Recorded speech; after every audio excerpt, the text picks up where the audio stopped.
Hi, I'm Diana. Welcome to Build a Quilt how-to video for our hexagon block. The hexagon block is something that many of you have been asking for a while, and we finally have been able to bring it to you, and we're really thrilled about that. And today we're going to show you how it gets made two different ways. If you're brand new to the idea of Build a Quilt is a patchwork in the hoop system that you do with the hoop of your embroidery machine. All you ever really need is a 5x7 hoop, some general wash away stabilizer, the kind that you use for freestanding lace works perfectly. You can do pre-cut sheets or off the roll, whichever you prefer. And then for today's particular block, a good fabric glue pen works, and definitely a good pair of sharp scissors, any brand or scissor of your choice. I do like the Karen K. Buckley ones because of the serrated edge. It gives you a much crisper cut and less fraying of your fabric, and I also like that point, and you'll see why later in our demonstration portion for the second technique for making the hexagon block. Okay, in this part of the video, we're going to go over the pattern. I'm going to show you the block, of course, and then there's a demonstration for technique 1 or type 1. I guess that's a better way to say it. Type 1 and a demonstration for type 2. And then there will be a third video clip showing you how you sew pieces together in this system with your sewing machine without the use of a 1/4 inch foot or any specialty tools at all.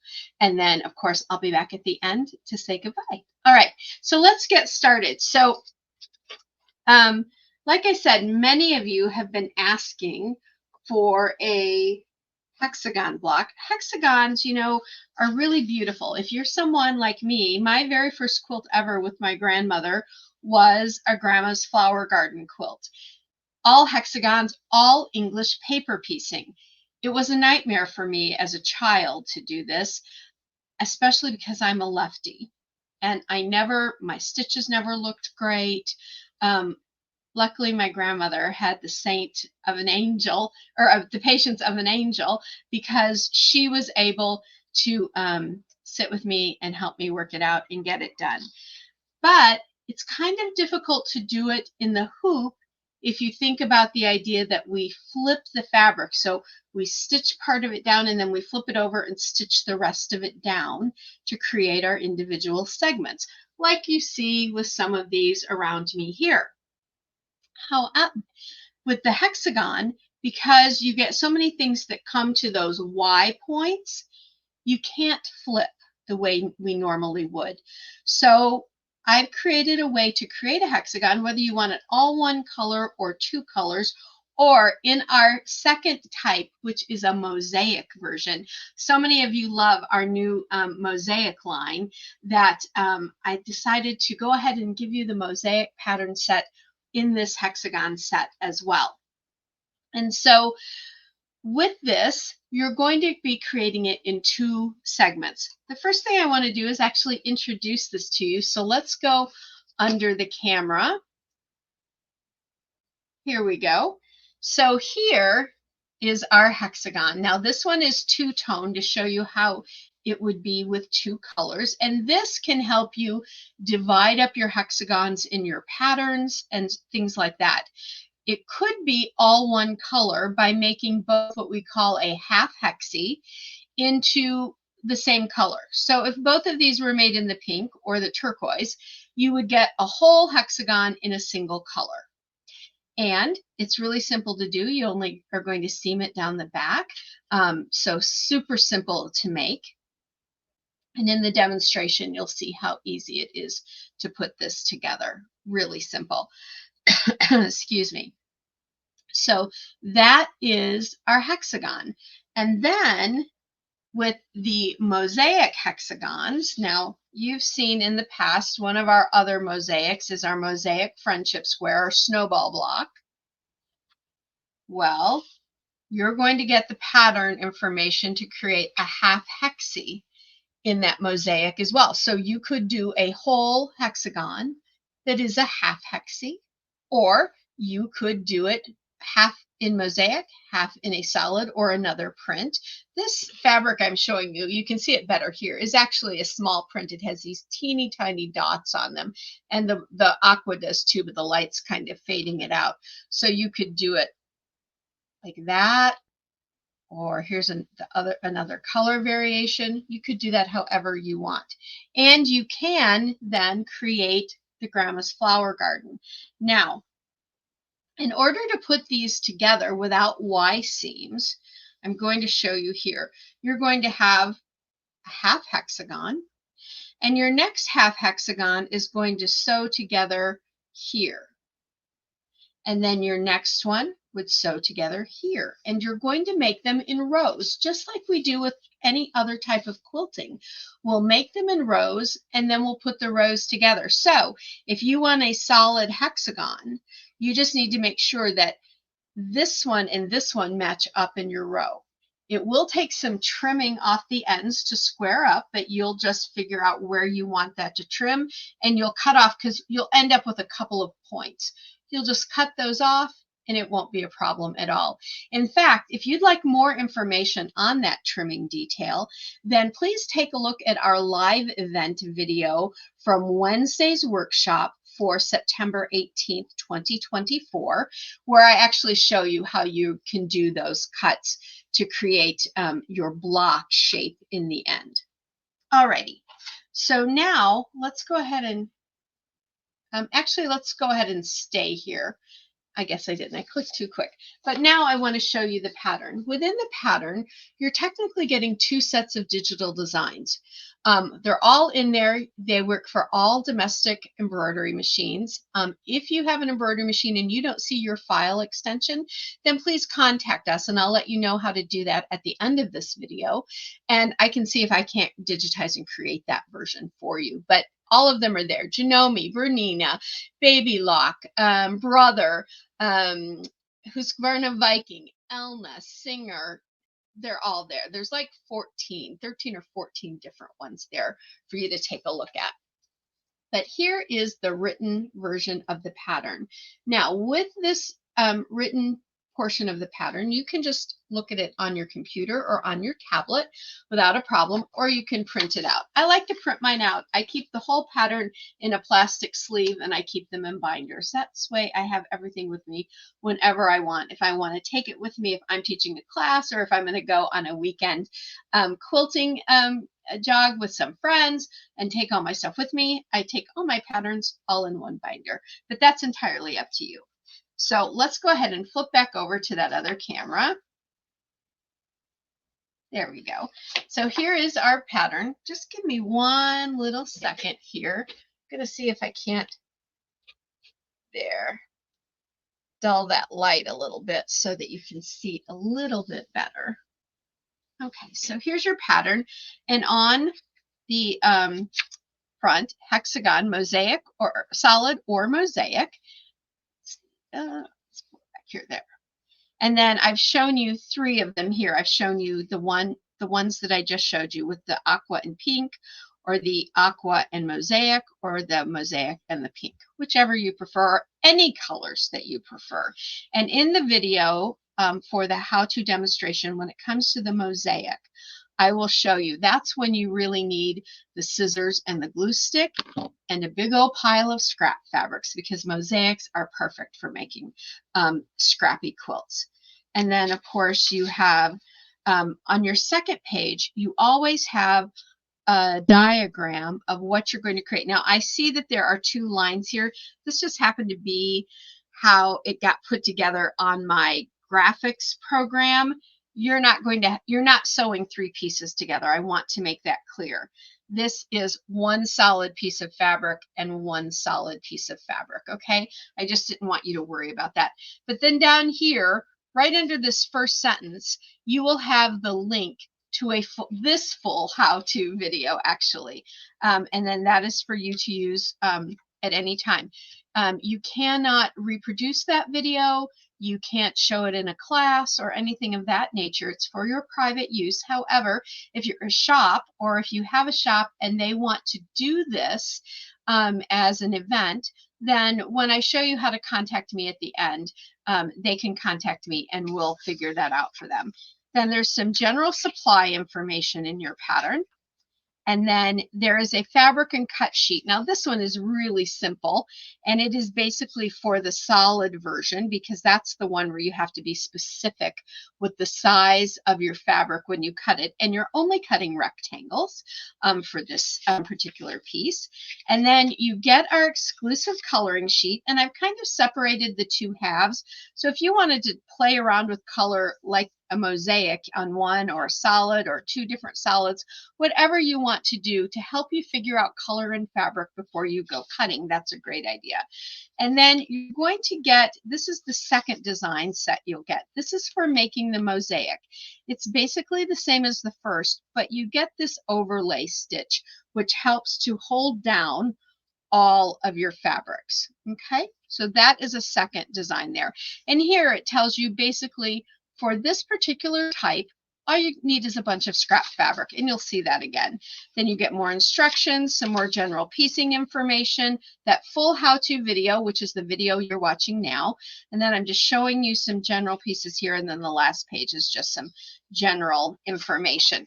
So that is your pattern, and that is how our patterns come for all Build a Quilt designs. You always get the free full video, how-to video that walks you through everything step by step.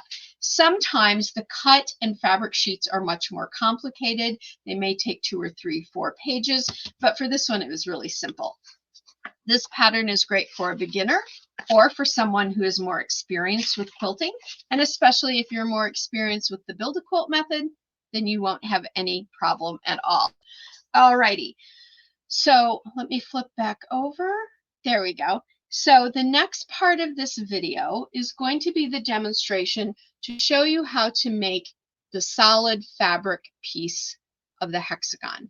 You'll make 2 for each full hexagon, and with each hooping, each 5x7 hooping, if you're going to use a 5x7 hoop, you can move your pattern up to the top and make 1 segment, move it down to the bottom and make the second segment. So you can technically make 2 segments in a hooping, which will give you 1 full hexagon. Now this hexagon and the piece that creates the half hexie for the mosaic will create an overall 5-inch hexagon. That's the size we're starting out with. I know that in some quilts, especially some older quilts, hexagons can get as small as 2 inches. This pattern set is in this one size. However, if you all enjoy it as much as I think you're going to, based on all the requests we've had for it, there will be a set coming out in the 2, 3, and 4-inch sizes to make them with full fabric. They won't come out in the mosaic in those sizes, but they would come out in the solids. But that will be based on how much you all enjoy it. And I suspect I'm going to put that set together for you here pretty soon, before Christmas, because I know when I did my grandma's flower garden quilt, all of my hexagons were 2x2.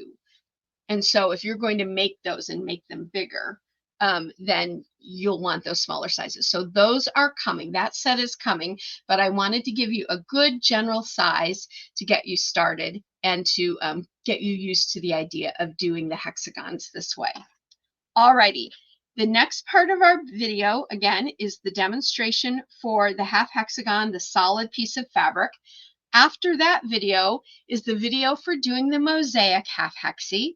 And then after that is a short video clip, about 3 minutes, that will talk you through how you sew these together. When we create Build a Quilt segment pieces, you always have a line of stitching which acts as your guideline for the perfect seaming. So when you take and put these together at your machine, as long as you follow the line, you get the perfect seam each and every time. And that little video will go into more detail for you on that. And then I will be back at the end just to wrap things up. So let's go ahead and get started now with the demonstration of the hexagon. Okay, everybody, here we are at the machine, and I'm going to show you basically how you do the hexagon, the half hexies, really, to create the full hexagon. Super simple. Now I have my hoop in the machine, but I've put my stabilizer in my 5x7 hoop, and as you can see, I moved my design all the way to the top of the hoop. This way I can do 2 half hexes in a hooping, giving me a full hexagon in a hooping. Okay, if you have a larger hoop, of course you can use that as well. And I will place this back into the hoop now, and I am going to adjust by moving my pattern down to the bottom of my 5x7 hoop, and then I'm going to stitch out the hexagon. That will give me the placement area, and then this time I'm going to use a different color fabric, but I got another piece the same color here. So if I'm making my hexagon all the same color, like each full hexagon is a single color, then here's my second one in that peach color, and I would just put that on there, and then that one would be made. If I'm making them with different color halves, then I could put my other piece of fabric there. So let me just bring this out a little bit. I'm just going to place a tiny bit of my fabric glue there, lay my fabric down. I can feel that I've got it nice there where it's going to have plenty around all the sides for seaming. And now we're going to stitch that down. This is how easy it is to make the hexagons. And then in the end, you just seam them along the middle. And I'll be showing you that as well in another short video.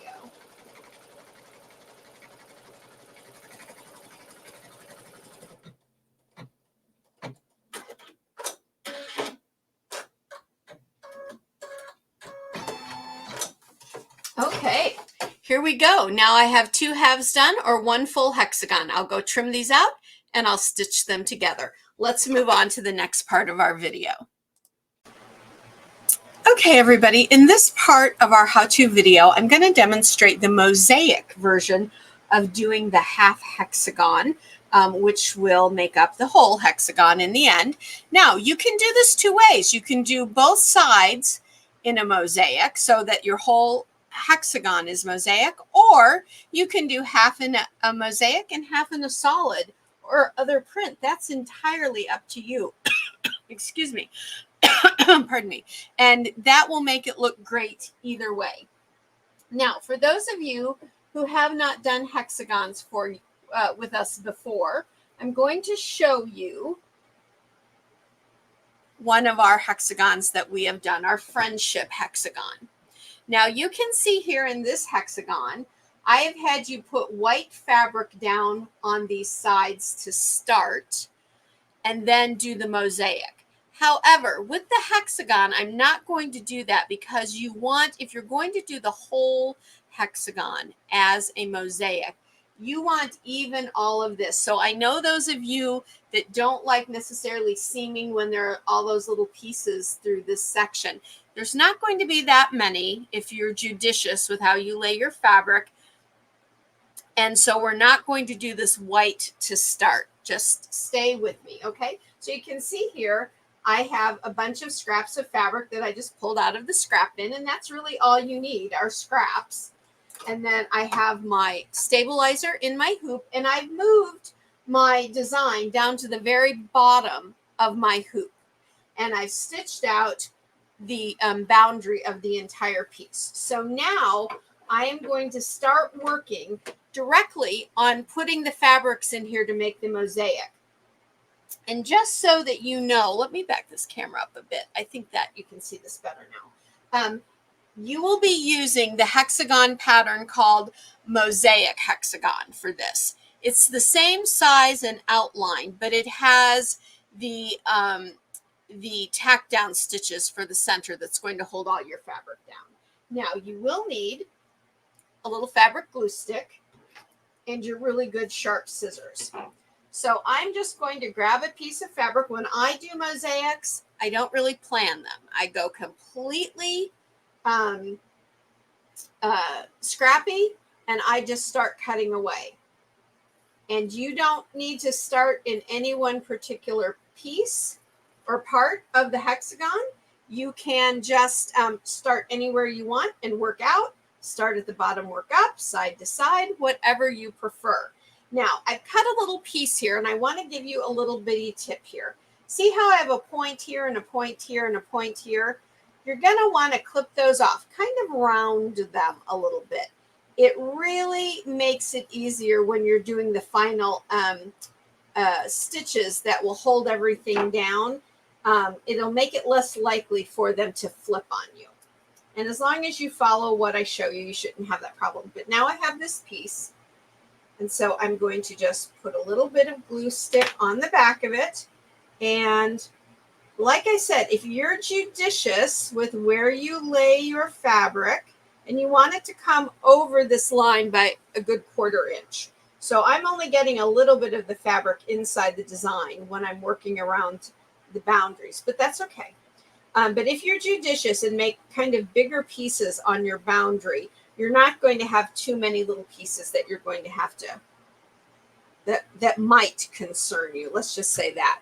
Now I'm going to move forward and I am going to, I just picked up a piece of fabric off the floor. We'll set that over there. I'm going to pick another piece of fabric and I'm going to cut another piece. And making your pieces curvy really works great. And then I always look at them at the end and just see, are there any of those little corners I should cut off? So when I look at that pretty curvy, that's okay. But that one right there needs a little clip. Now I'm making my mosaic for this piece rather big, actually. So this one, instead of taking a long piece like this, I really want to use this fabric in my design. So I'm putting it more like so that I have my outer piece here for cutting when I cut this out for seaming. And then more of it is going to be inside. And I'm doing bigger pieces of fabric with this one so I can fill it in quicker in this demonstration. And I did bigger pieces here. However, let me show you a different one.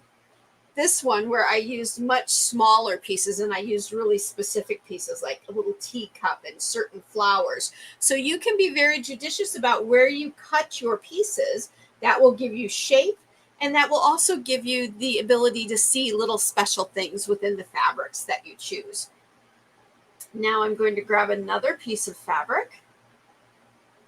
Oh, this is one. I love this one. I think it's so pretty. Now, in a fabric like this, it's just an all-over print, not truly directional. However, if I want to be really specific about how I'm going to use it, I can take just one of the design repeats and cut around it. And let's cut that little edge there, that little edge there. And so there are my little flowers. So I'm not even going to worry about my edge here, but I'm going to put that right there. And before you stick it down, you can always kind of play with where you're going to place things. Sometimes I do, sometimes I just start sticking them down and see what works. Either way, you always end up with a really beautiful piece when you're working with mosaic. So we're just going to put that one there. And since I have that little frayed string, I'll pull that out. Now we'll move on to another piece. Now you can see on this piece of fabric, I have a little mouse there, a little teacup there.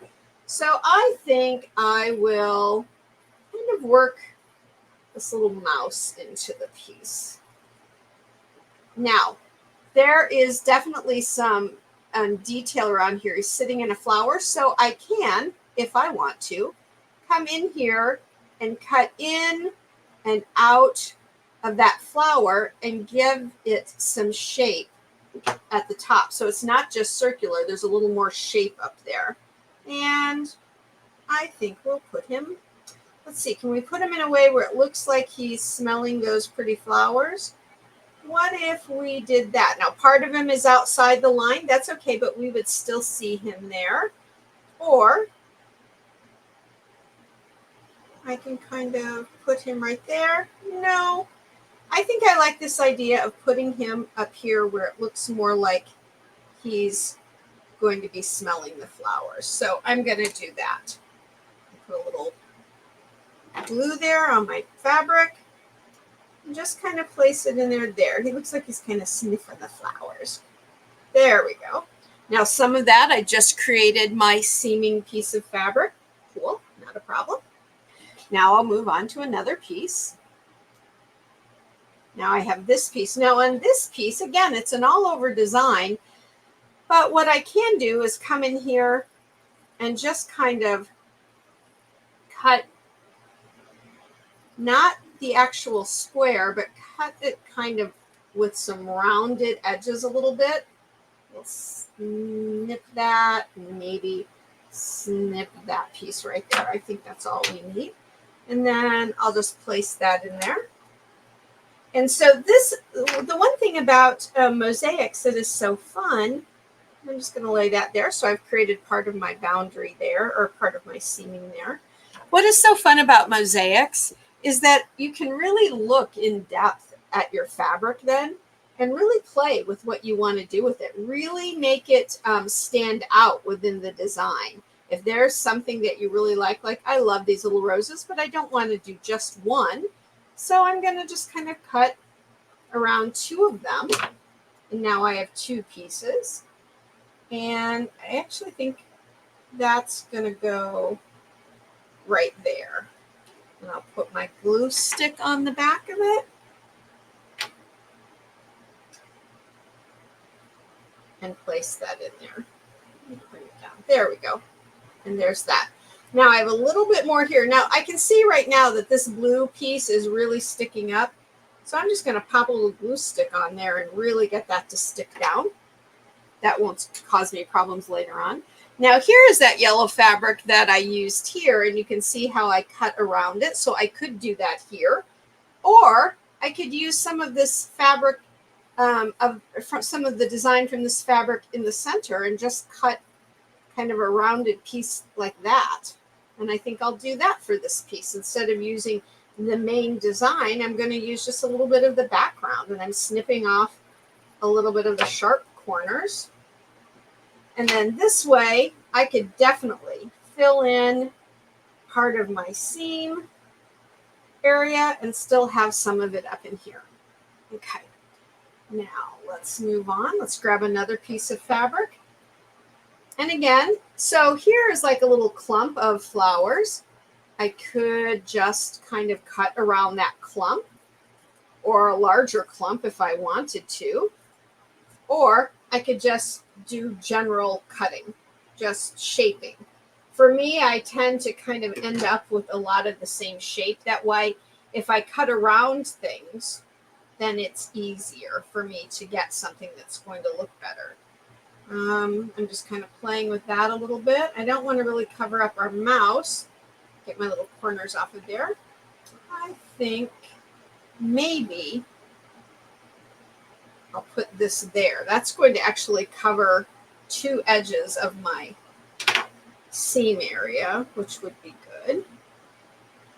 Yeah, but I need to make sure it's out. No, I don't want to try and do it with both. I want to, there we go. We'll just put that there. Now I'm just kind of, oh, here's some red. We haven't used red in here yet. And sometimes when you have a little piece hanging off that you've cut before, just kind of cut that piece off and kind of figure out, how can I use the shape that is there? I know I'd want to cut that, and I'd want to cut this off, and then that piece would go in the garbage. Now this is a little bit large, so I could just come in here and maybe cut it smaller. And put that in here. And you're not really trying, with mosaics, you're not like trying to tell a story or really have too much of a theme, although you can use a curated fabric set, absolutely. But you're not trying to overthink what you're doing, okay? Because it's mosaic and it's supposed to just be random. At least for mosaic quilting, it's supposed to be random. If you're doing like a mosaic picture and you really want something special, and you're filling in a shape that is a picture within itself, then you can get really specific, like where you lay colors so that like you could create eyes and stuff. That's the kind of thing they do with portraiture quilting, which I am not the best at in this world by any means, but my husband's cousin is a world-class portraiture quilter. She's had her pieces go around the world in different different events and things. So I'm going to try some of this black now.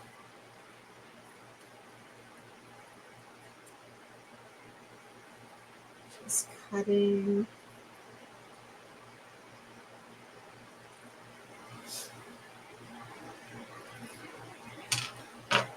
So I love mosaic quilting when I just want to sit down and quilt and just play. I don't want to be doing anything specific or important. I just want to sit down and work with my fabric and just relax. That's when I like to do it like this, because there are really no hard and fast rules.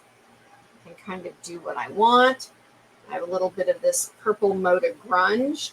So I'm going to try and cut it from the area that isn't wrinkled. If I have a piece like this, I might take this piece and go give it a quick press just so that I don't have wrinkles in it when it goes in my fabric. But I'm not ultimately very picky about that, to be completely honest.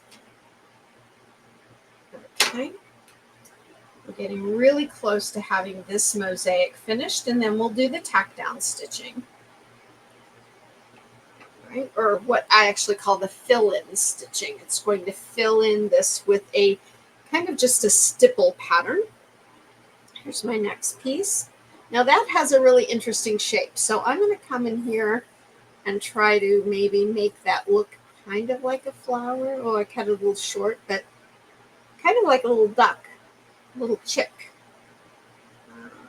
Yep, we'll use that.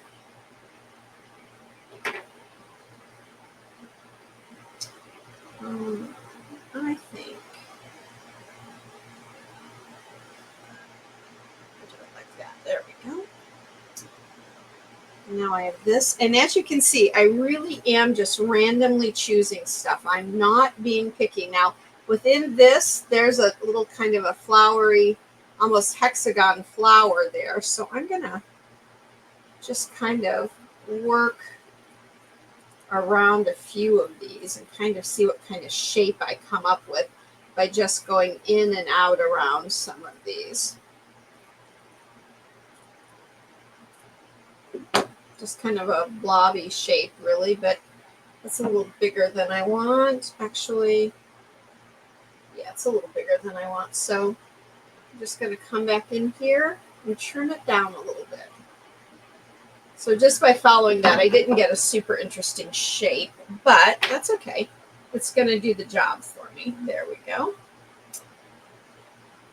Grab my next fabric. Now this has an interesting design on it. See that?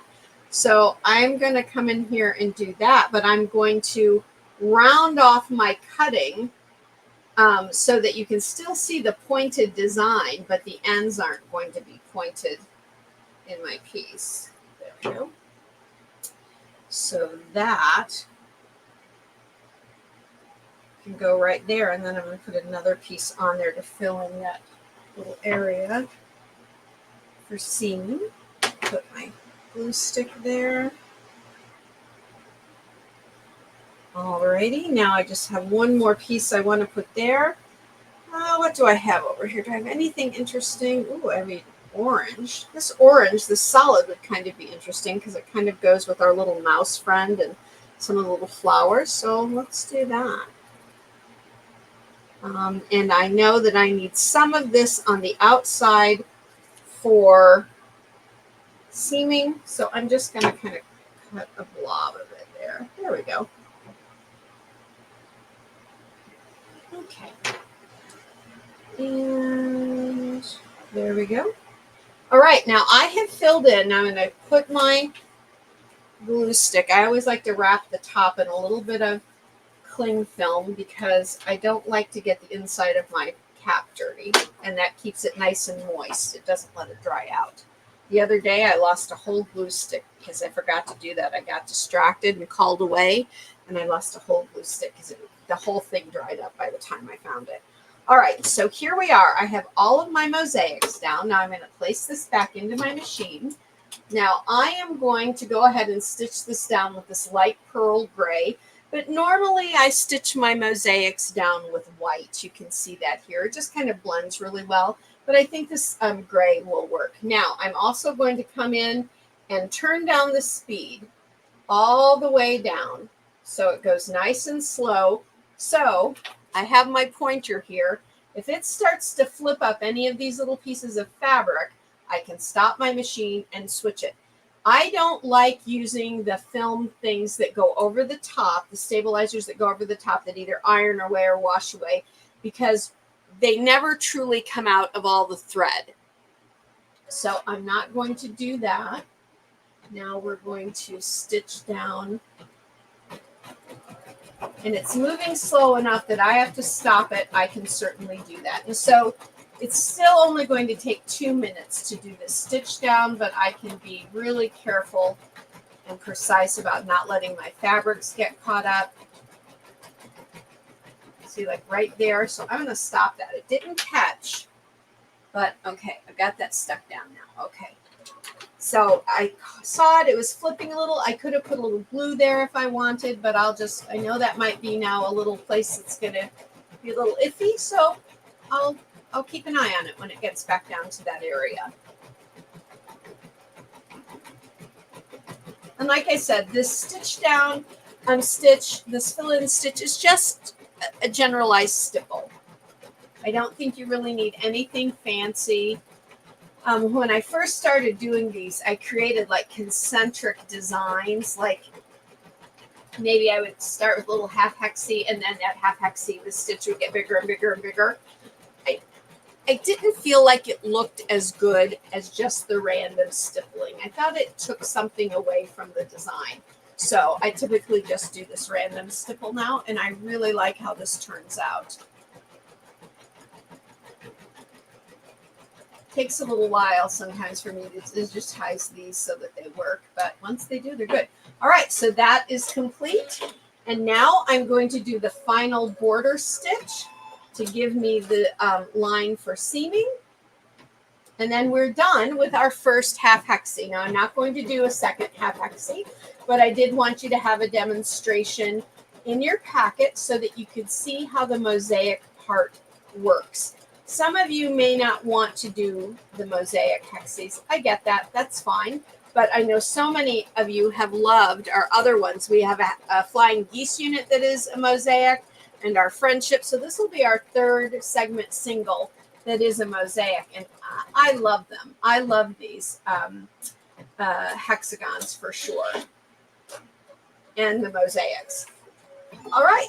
So this is done. Now for my next one, I'll just slide my pattern up, and then I can do a solid up here, another mosaic, however I want. Now I will just trim this out 1/4 inch with my ruler around there, and I have my half hexagon in the mosaic style done. So that's the second way you can use the mosaics. Now let's go ahead and move on to the next part of our video. Okay, hi everybody. We're back now for the ending of our video. You've already seen how to create the solid half hexie and the mosaic half hexie. Isn't it easy? It's really, really rather simple. And really as simple as it is to make this block, it's that easy to make all of our Build a Quilt blocks. In fact, if you look over here, this is our current block of the month. It comes in 3 sizes. It's called the Inside Out block. It comes in a 10 by 10, an 8 by 8, and a 6 by 6. You get all of those digital files, plus a full pattern set with this particular block. And that's how our blocks come here at Build a Quilt. So if you like any of these, if you like any of our others, we have a brand new 5 by 7 string piecing block. Go ahead and go to our website and check that out. And I'm going to share that information with you now. So let me just bring this up. If you need, let's start out with how to get your patterns for these others. Now, if you're watching this video, you might be watching it on our YouTube channel.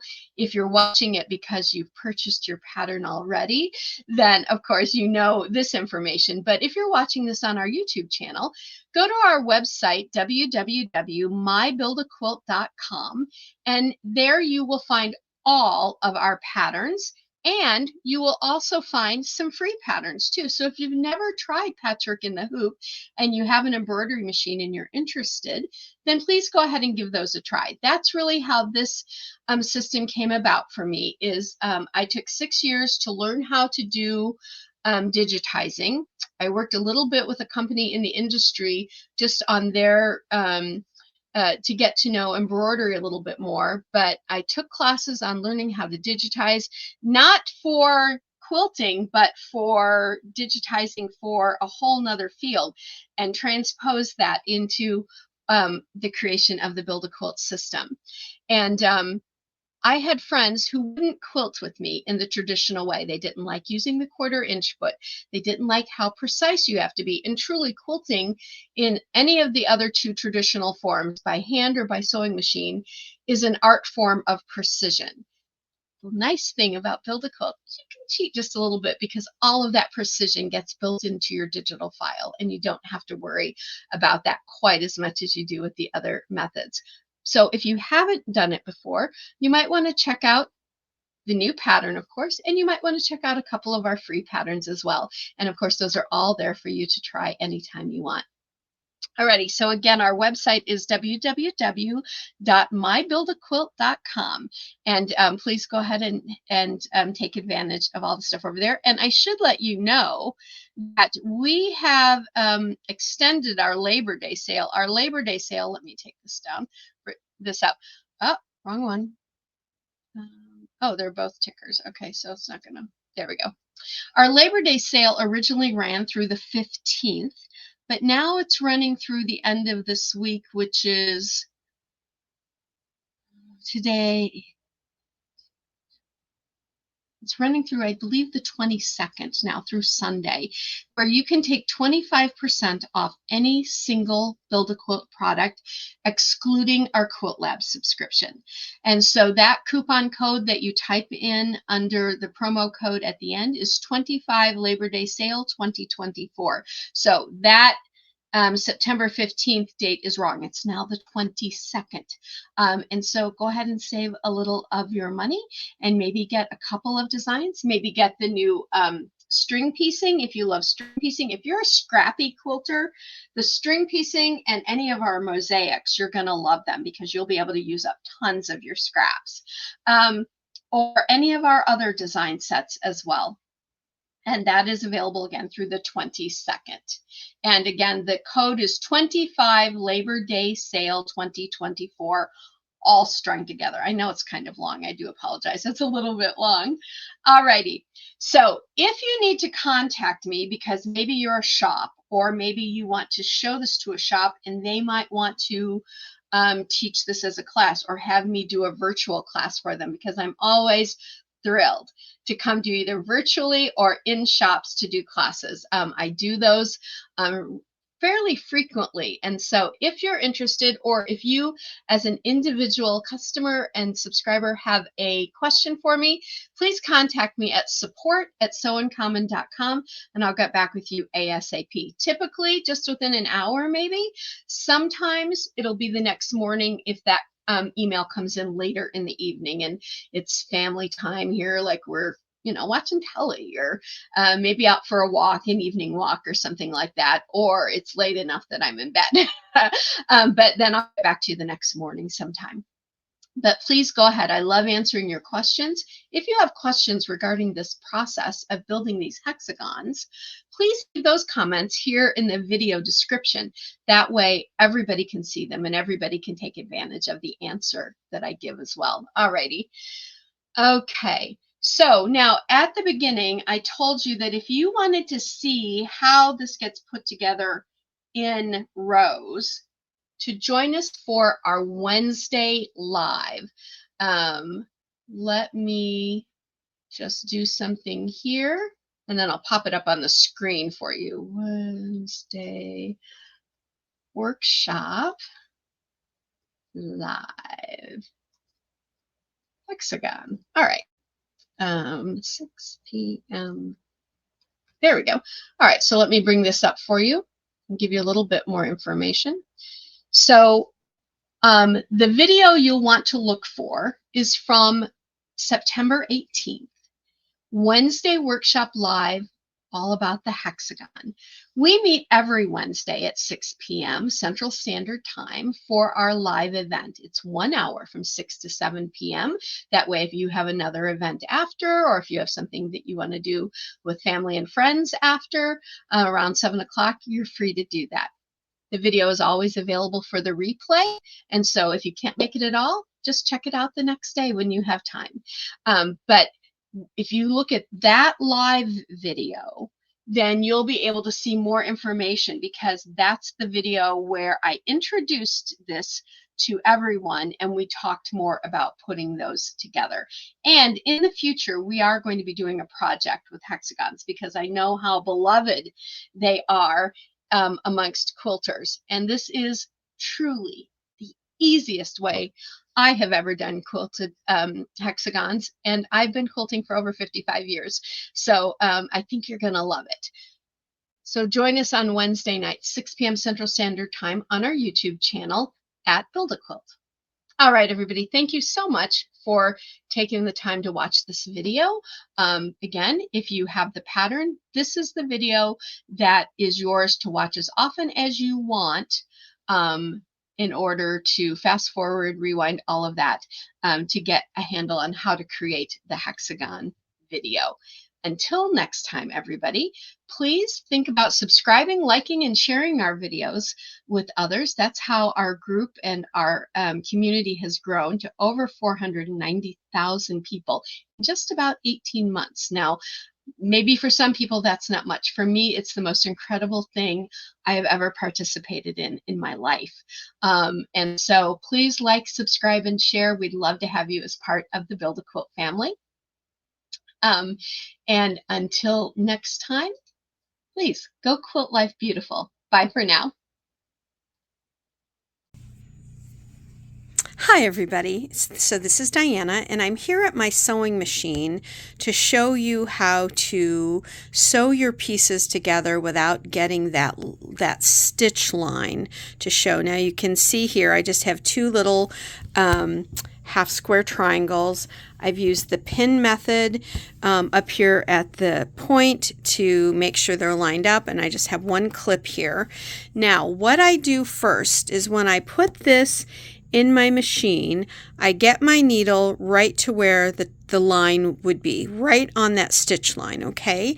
Then I come over to my machine's tools and I take my width down by 1, and that's all. Now I'm going to put it back up, and I'm going to take you back over to here and let you see that. Okay, so watch the needle, how that moves. I'm going to move it now. See how it just moved one place to the inside, or I guess as you're looking at it, it would be to the left. That would be to the inside. Now I'm going to place my needle down, and I can go ahead and remove my clip because this is a small piece, and I can sew right down. And I have my stitch length at 1.8, and you can see now that I've already done a few stitches, it is still right one click in. It's not directly on top of it, and so I should, when I'm done, be able to finish and not have that black line sewn, and you just follow it all the way down. Now I'm going to cut my thread and bring it out, and I will open this up and bring it right back over so you can see it. So there it is, opened up. Now you might see a little of the black in this case because I used that marker, but when I'm just going to open up my seam in the back and hold it open for you. But you can see when I hold it open, that's just a little piece of thread that I can pull out of there. That's gone. And now you don't see it at all. You don't see any of the black thread, which I used for demonstration purposes, but you don't see any of my original embroidery thread from making the patchwork itself. And that is just by moving that needle one space and one space only. And again, I always stitch these with a 1.8 or a 2.0 stitch length so that it really holds these together when you go and open them up. And when I open it up here, you can see the line all the way down on both sides, and that's what you should be able to do. So I hope that you found that helpful. That was a great question. Thank you so much for asking that. And now we'll move on with the rest of the Q&A for today.